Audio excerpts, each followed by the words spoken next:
অবশেষে শুটিং ফ্লোরে গড়ালো আফরান নিশোর দ্বিতীয় সিনেমা।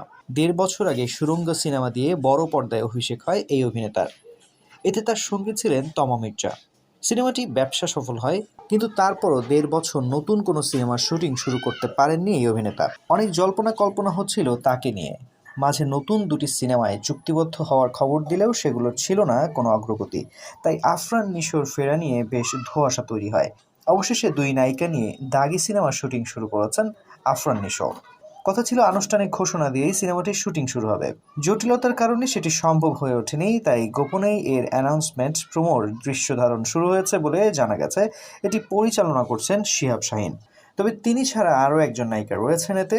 তিনি হলেন জাতীয় চলচ্চিত্র পুরস্কারপ্রাপ্ত নডরাই খ্যাত নায়িকা সুনেরা বিনতে কামাল। বর্তমানে এই নায়িকা নাটকের কাজ নিয়ে বেশ ব্যস্ত রয়েছেন। তবে এই সিনেমা প্রসঙ্গে আনুষ্ঠানিক কোনো মন্তব্য করতে রাজি নন অভিনয়শিল্পী, পরিচালক কিংবা প্রযোজনা প্রতিষ্ঠানের কেউ। তাদের ভাষ্য, সংবাদ সম্মেলন করে বিস্তারিত জানানো হবে এ ব্যাপারে। তবে এতটুকু নিশ্চিত করেছেন যে দাগি সিনেমাটি ২০২৫ সালের ঈদ উল ফিতরে মুক্তি পাবে। এ লক্ষ্যেই প্রস্তুত করা হচ্ছে।